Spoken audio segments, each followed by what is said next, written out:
Anda kembali bersama kami di Saatnya Rakyat Memilih. Korupsi jadi tantangan dalam menegakkan demokrasi di negeri ini, terutama setelah adanya sistem desentralisasi pemerintahan.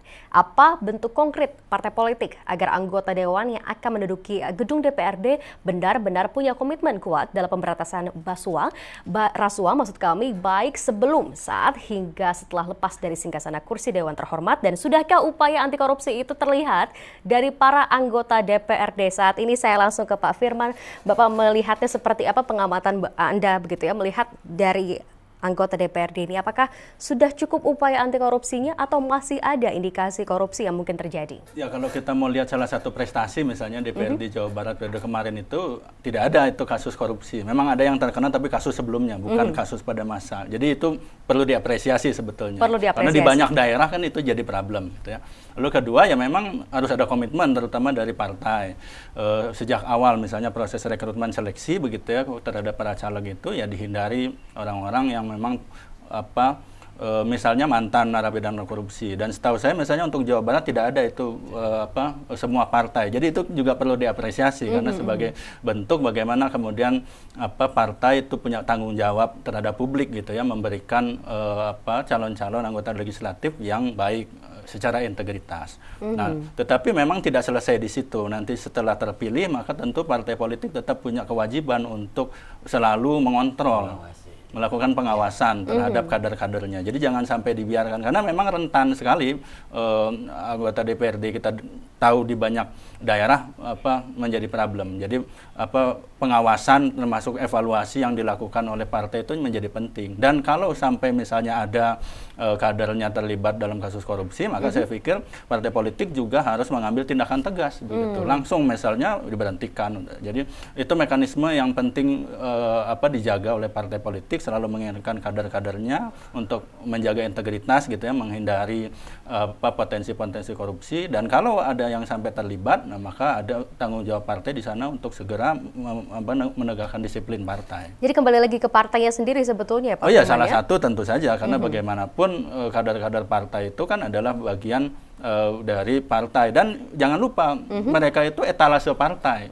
Jadi kalau kinerjanya baik, tindakannya tidak kontroversial, maka partai juga akan mendapatkan citra yang baik. Sebaliknya kalau kader-kadernya terlibat kasus korupsi, maka partai sendiri itu yang akan dirugikan. Oke. Ya. Pak Bugi, seperti apa? Ya, saya kira tugas partai adalah membina kadernya ya. Gitu. Jadi memang mereka yang nantinya menjadi anggota legislatif itu memang harus layak menjadi anggota legislatif ya, yang mewakili rakyat khususnya di Jawa Barat gitu kan. Yang masih memprihatinkan dikaitkan dengan korupsi adalah secara umum Jawa Barat menjadi provinsi yang paling tinggi tingkat korupsinya, tapi itu di kalangan ASN, aparatur sipil negara kan. Nah ini juga harus menjadi perhatian kan gitu ya. Jadi bukan di anggota dewannya. Walaupun beberapa anggota dewan ada yang tersangkut itu ya, tapi secara jumlah itu aparatur sipil negara itu masih jauh lebih banyak gitu, mendominasi. Dan Jawa Barat menjadi provinsi yang terbanyak di Indonesia. Nah, ini juga harus menjadi perhatian dari kita bersama, karena korupsi itu saya masih belum yakin bahwa korupsi itu dikaitkan dengan ongkos kampanye yang besar. Saya belum terlalu meyakini 100% tentang itu. Biaya politik mahal katanya. Iya, karena biaya politik belum tentu juga. Saya lebih melihat korupsi itu perilaku dari insting yang paling liar dari setiap individu gitu kan. Nah, insting yang paling liar ini dalam istilah psikologi disebut id gitu kan. Nah, id ini biasanya diputuskan langsung oleh ego. Jadi kalau ngelihat duit, kata insting paling liar duit gitu kan gitu. Nah, gitu kurang lebih gitulah. Atau langsung ejo. Langsung lihat handphone orang gitu kan. Dorongan yang paling liar ngomong handphone gitu kan. Enggak ada orang nih, ambil gitu kan. Misal ini proses kerjanya gitu kan. Kata ego, iya ambil gitu. Diambil, tapi sebenarnya dalam diri manusia masih ada lagi penghadangnya, namanya super ego.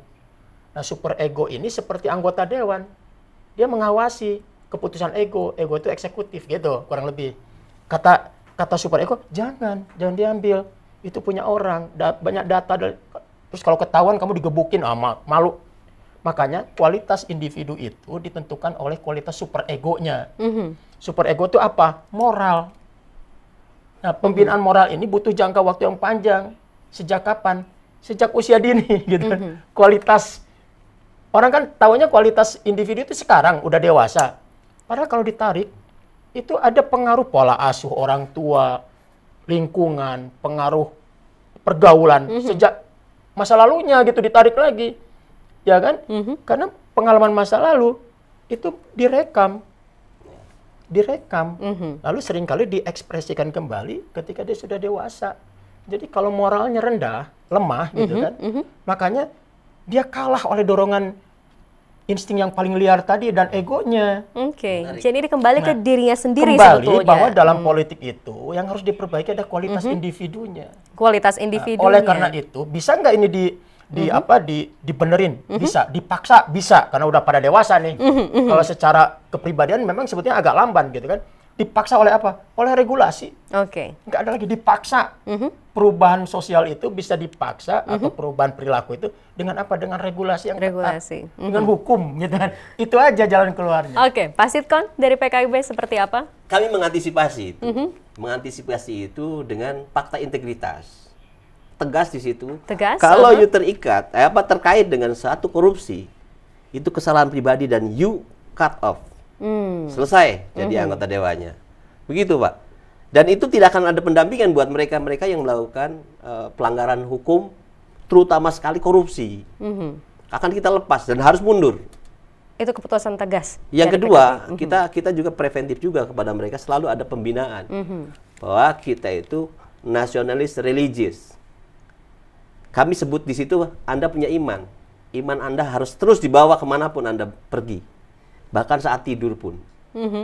Jadi mereka itu harus mencerminkan wajah PKB yang sesungguhnya. No korupsi, iman dibawa kemana-mana. Karena jadi itu tadi ini yang sebagai upaya-upaya kami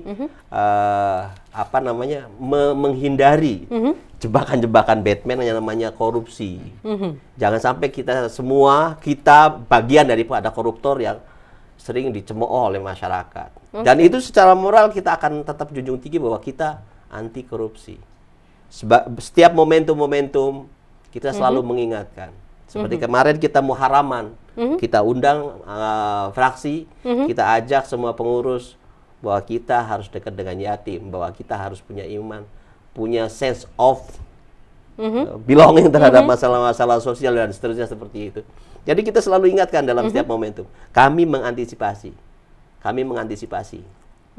Baik. Sense of crisis, Pak. Sense of crisis.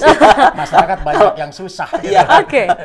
Terus Jadi, kalau korupsi sudah jadi krisis. Sense of belonging, sense of crisis terhadap masyarakat ini yang harus terus dilakukan. Karena seperti Pak Firman katakan tadi, bahwa ketika ada yang korupsi, pasti akan akhirnya merusak citra dari partainya masing-masing. Begitu ya? Siapapun ya, yang menjadi wakil rakyat, gitu kan, yang menjadi pemimpin rakyat, itu harus mimpinya itu harus sama dengan rakyatnya, walaupun tidurnya terpisah-pisah. Mimpinya harus sama dengan rakyatnya, begitu ya. Terima kasih banyak untuk Pak Bugi, Pak Sitkon, dan juga Pak Firman sudah berbincang di iNews pada pagi hari ini. Kita harapkan tentunya yang disampaikan tadi betul-betul bisa dilakukan juga, terutama di yang saat ini, begitu ya, pada saat Ridwan Kamil dan juga UU Ruzanul Ulum sudah memimpin, begitu ya. Dan terima kasih Anda telah menyimak sajian dialog kami hari ini. Dan pekan depan Partai Demokrasi Indonesia Perjuangan dan Partai Keadilan Sejahtera akan bersuara dalam forum Saatnya Rakyat Memilih. Anda masih bisa menyampaikan aspirasi lewat media sosial Twitter, Facebook, dan juga Instagram dengan mention @iNewsBandung dan juga hashtag Suara Rakyat. Anda tentunya masih tidak sempat begitu ya untuk mengikuti dialog kami dari awal. Anda juga dapat menyaksikannya kembali melalui kanal YouTube iNews Bandung. Dan akhirnya saya Mas Putri mengucapkan terima kasih atas perhatian Anda pada pagi hari ini dan sampai jumpa.